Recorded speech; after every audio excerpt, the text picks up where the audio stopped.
The High Council chamber of Vorthak Prime buzzed with nervous energy.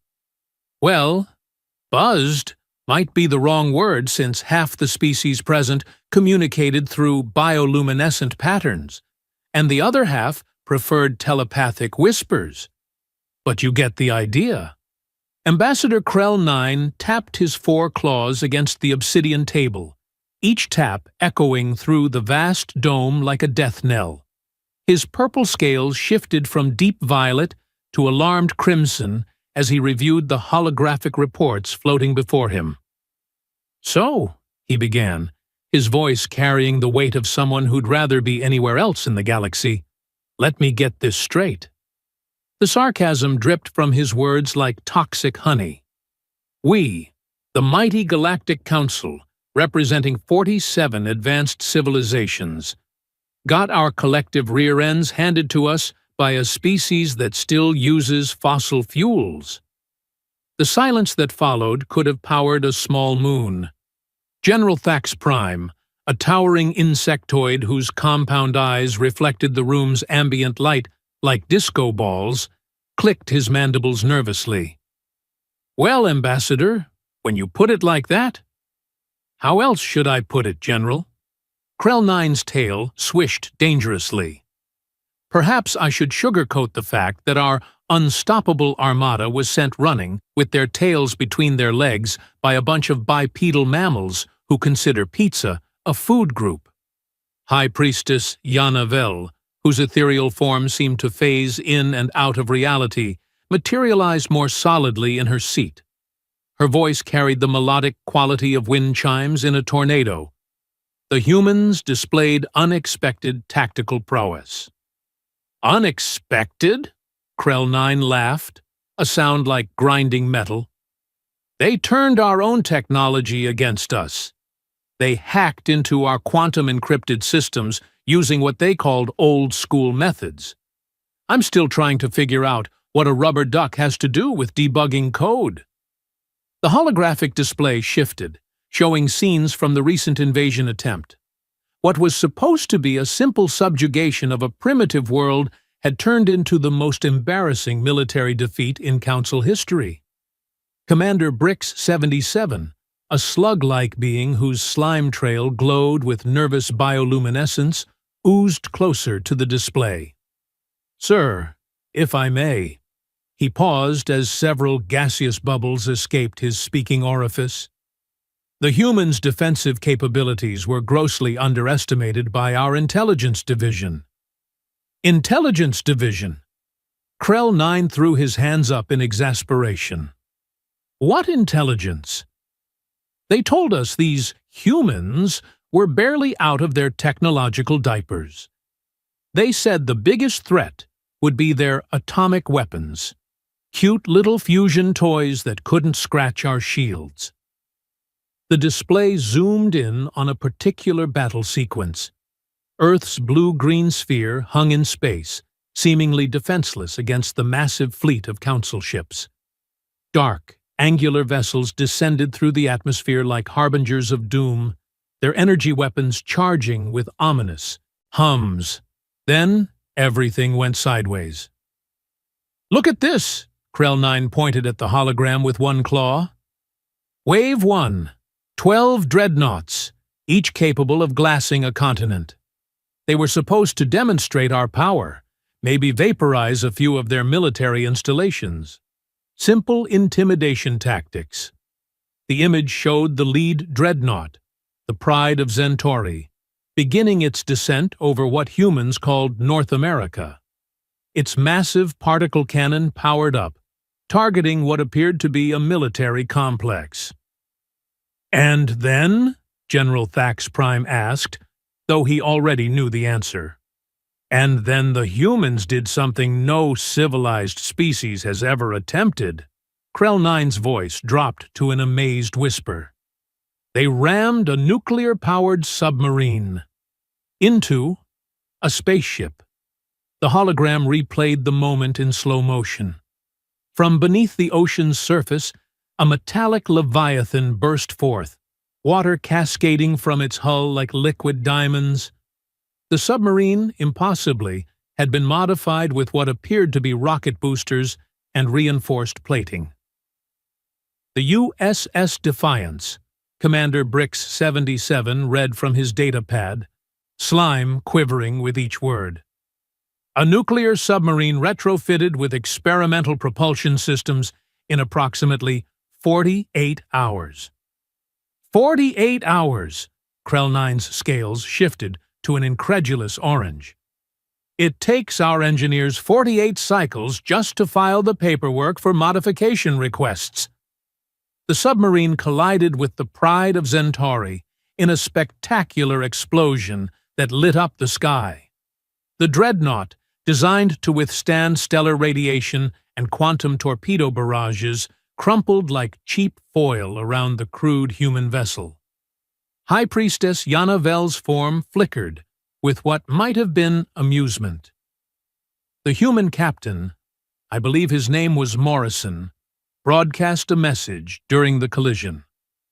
"Play it," Krell 9 commanded. The chamber filled with a distinctly human voice, gravelly and defiant. "Tell your friends we've got plenty more where that came from. Oh, and next time? Call ahead. We'll put on a better show." The explosion that followed vaporized both ships, but the psychological impact rippled through the entire invasion fleet. Suddenly, the primitive planet below didn't seem quite so helpless.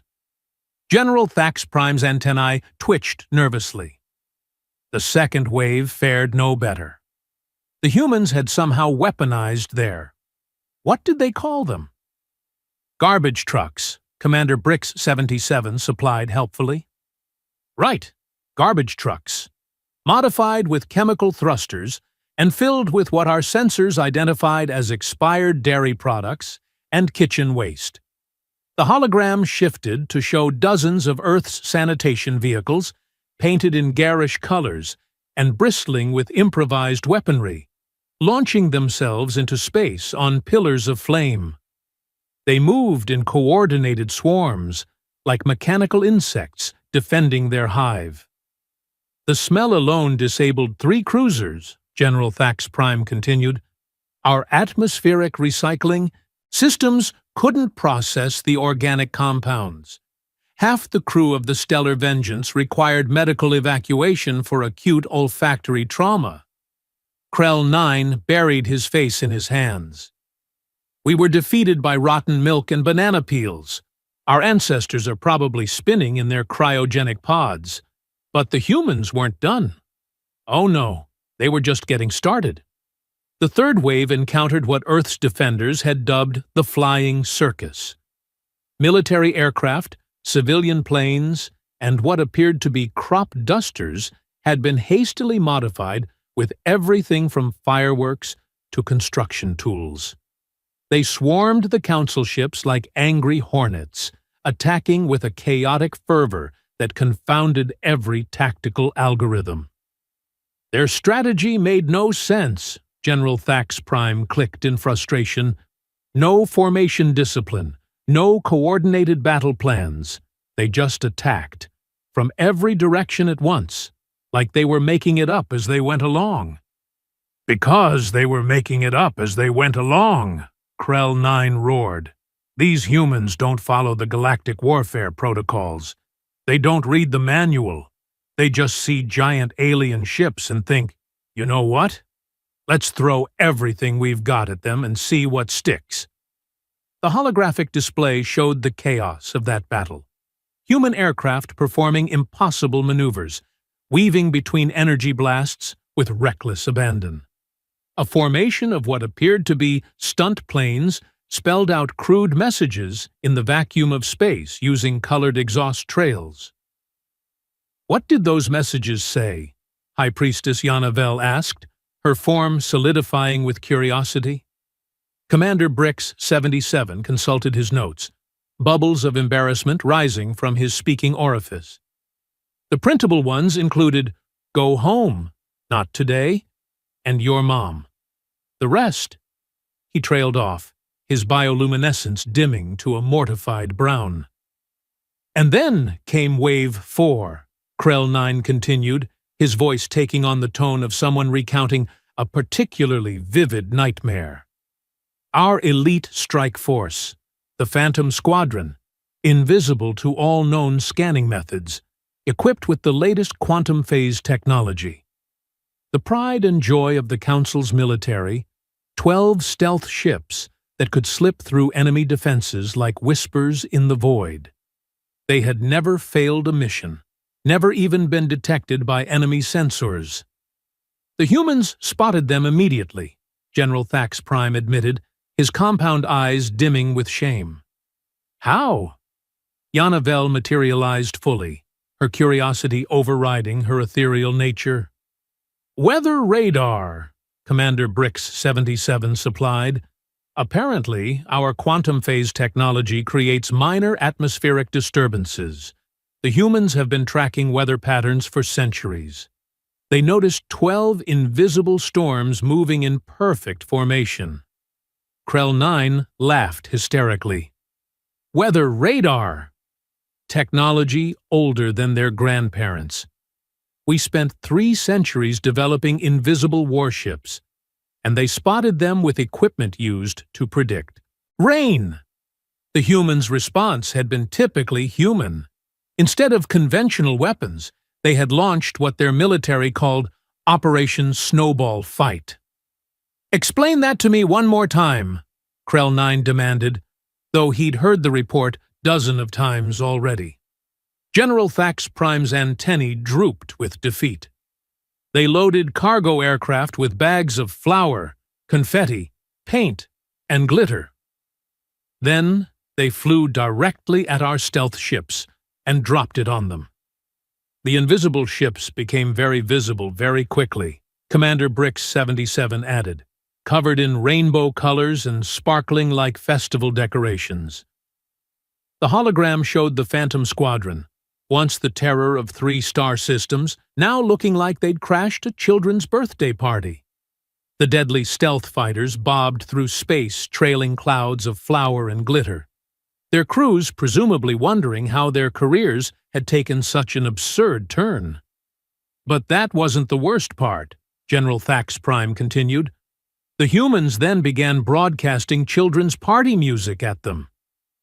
Children's party music. Yana Vel's voice carried a note of horrified fascination. Something called The Wheels on the Bus and Baby Shark. Commander Brix 77 read from his report. Played on repeat through emergency frequencies. Our pilots requested permission to surrender just to make it stop. Krell 9 stood up abruptly, his chair scraping against the floor with a sound like nails on a blackboard. Do you understand what this means? He began pacing, his claws clicking against the polished stone. We are no longer the apex predators of this galaxy. We've been outmaneuvered, outfought, and outcrazied by a species that considers putting pineapple on pizza a legitimate food choice. The silence stretched on like a funeral dirge. Finally, High Priestess Yana Vel spoke, her voice barely above a whisper. What about the final wave? Ah, yes, the final wave. The coup de grace. The moment when the Galactic Council's military reputation didn't just die, but was dragged behind a trash compactor and set on fire. The final wave, Krell 9's voice cracked slightly, consisted of our flagship, the Eternal Dominion. 50 kilometers of advanced technology, housing the most powerful weapons in known space. It was supposed to end the conflict with one decisive strike. The hologram expanded to show the massive vessel, a geometric monument to Council engineering prowess. Its hull gleamed with energy shields, its weapon ports bristled with enough firepower to crack a moon, and its sensor arrays could track a single proton across solar systems. The humans' response? General Thax Prime asked, though his tone suggested he really didn't want to know. Krell 9's laugh was equal parts admiration and hysteria. They flew a single ship at us, one tiny, insignificant craft that shouldn't have been able to scratch our paint job.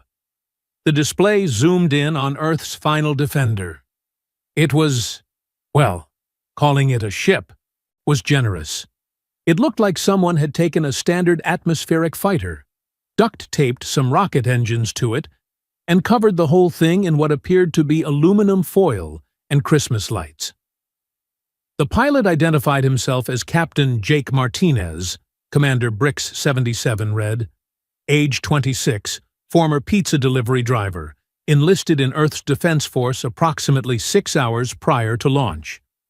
A pizza delivery driver, Krell 9 repeated slowly. A pizza delivery driver defeated our flagship. How?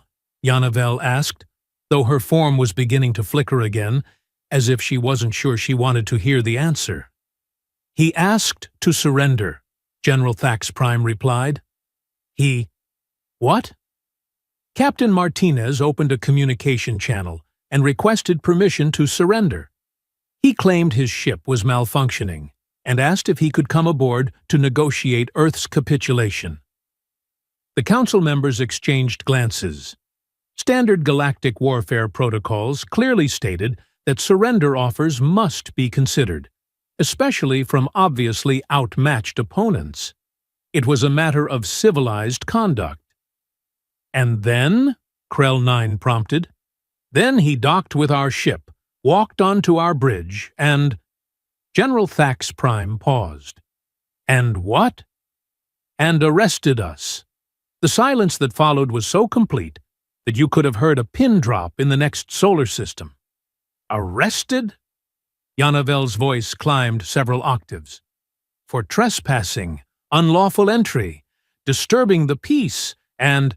Commander Brix 77 checked his notes. Littering. Littering. Apparently, our weapons fire damaged several satellites, and space debris fell into Earth's oceans. That constitutes littering according to local environmental laws. Krell 9 felt something inside his brain snap. A pizza delivery driver arrested our entire command staff for littering. He was very polite about it, General Thax Prime added helpfully. He read us our rights and everything. Apparently, we have the right to remain silent, though he suggested we probably should have thought of that before invading his planet. The holographic display showed the most humiliating moment in galactic military history. The bridge crew of the Eternal Dominion, including Admiral Kothrex himself, being led away in what appeared to be plastic zip-tie restraints by a human who couldn't have weighed more than 60 kilograms soaking wet. He even apologized for the inconvenience, Commander Brix 77 continued, his bioluminescence now cycling through colors that didn't exist in nature. Said they were still working out the proper protocols for interstellar law enforcement. And that, ladies, gentlemen, and assorted gaseous entities, was how the mighty Galactic Council's invasion force was defeated not by superior technology or strategic brilliance, but by the sheer, unhinged creativity of a species that had apparently watched too many action movies and said, "You know what? We could totally do that." The aftermath had been swift and humiliating. Earth's newly appointed Planetary Defense Coordinator, a former insurance adjuster named Susan Park, had transmitted a simple message to the remaining Council forces.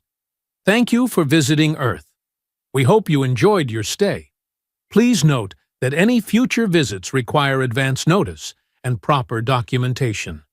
Have a nice day, and don't let the asteroid field hit you on the way out. The surviving ships had limped home with their collective tail between their legs, carrying news that would shake the foundations of galactic civilization. Humanity was not just another primitive species to be catalogued and conquered. They were something far more dangerous. They were completely, utterly, magnificently insane. And now, as Krell 9 looked around the council chamber at his fellow representatives, he could see the same question in every eye, antenna, and photosynthetic appendage. What do you do when you've accidentally poked the single most unpredictable species in the galaxy? The answer to that question arrived 3 standard cycles later in the form of a small, battered spacecraft that somehow managed to slip past every security system the Council had ever devised. "Sir," Communications Officer Zara Beta's crystalline voice chimed through the chamber's speakers, "we have an unusual situation." Krell 9 rubbed his temples with 2 claws, while the other 2 drummed impatiently on the table. "Define unusual, officer, because after the Earth debacle, my definition of that word has expanded considerably. A human vessel has docked with our station, without permission, without detection, and—" She paused, static crackling through her voice modulator, "without following any known docking protocols."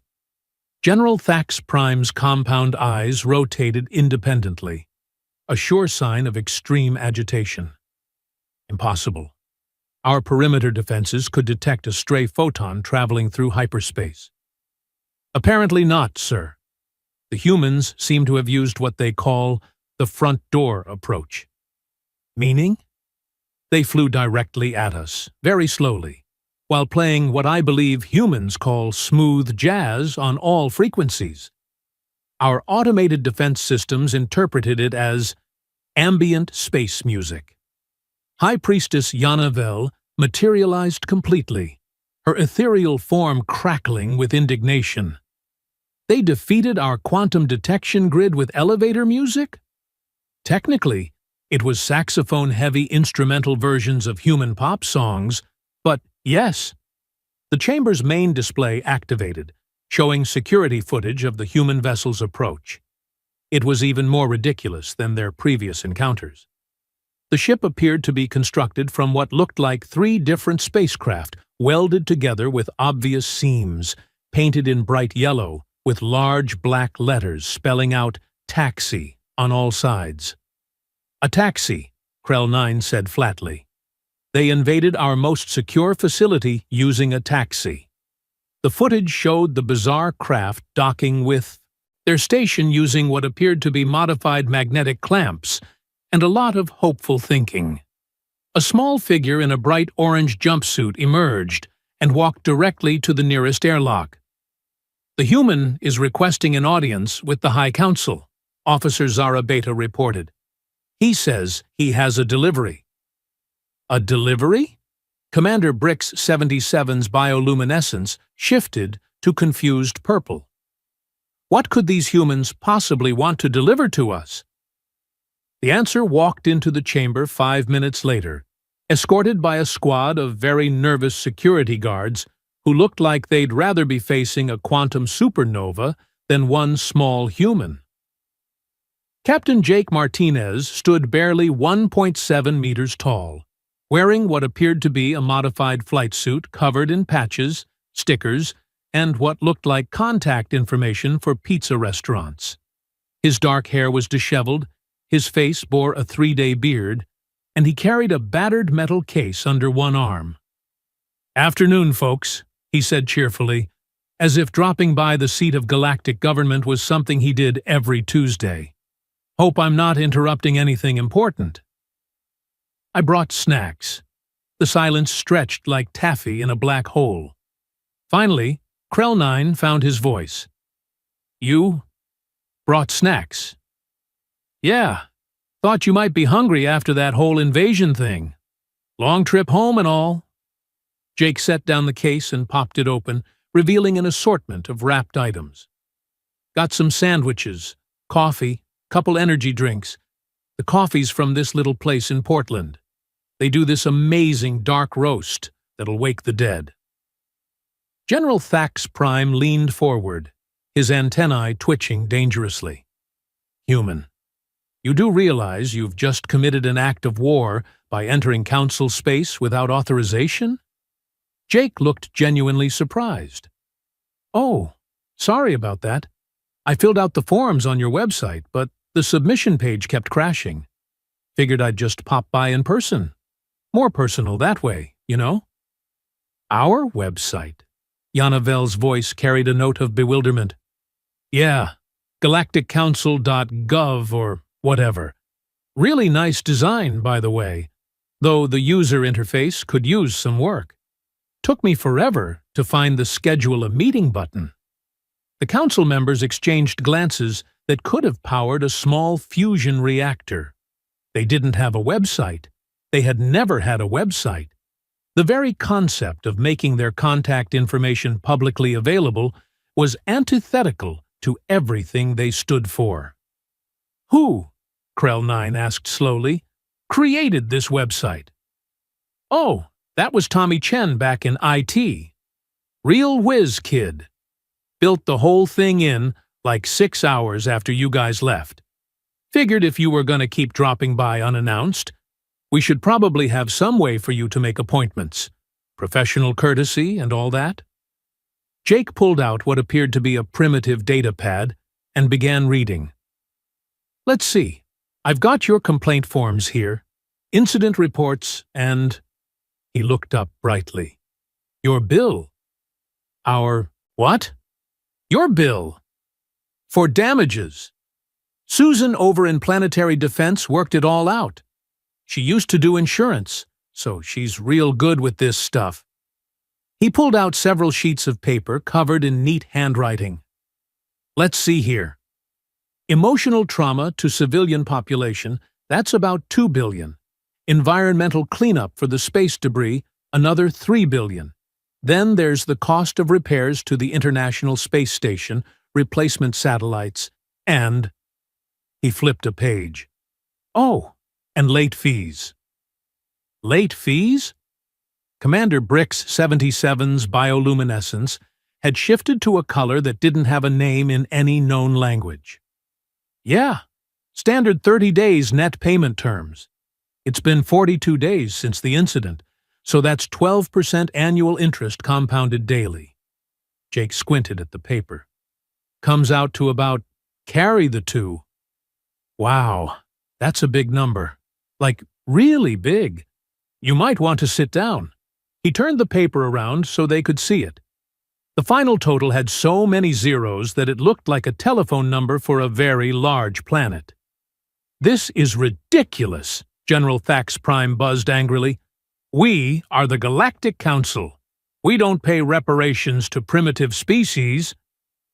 Jake's expression shifted slightly, and for just a moment, the council members caught a glimpse of something much sharper behind his casual demeanor. See? That's where things get interesting.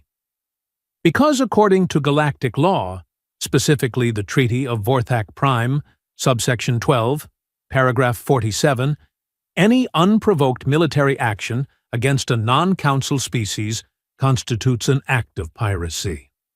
The chamber fell silent except for the soft hum of life support systems. And, according to that same treaty, Jake continued conversationally, the injured party has the right to seek compensation through any reasonable means. He smiled, and it wasn't entirely friendly. We've been very reasonable so far. High Priestess Yanavel's form flickered rapidly. Are you threatening us, human? Oh no, ma'am. Threatening would be unprofessional. Jake reached into his case again and pulled out another document. This is just a courtesy notification that Earth has officially filed a complaint with the Intergalactic Court of Justice, the Tribunal of Universal Rights, and the Better Business Bureau.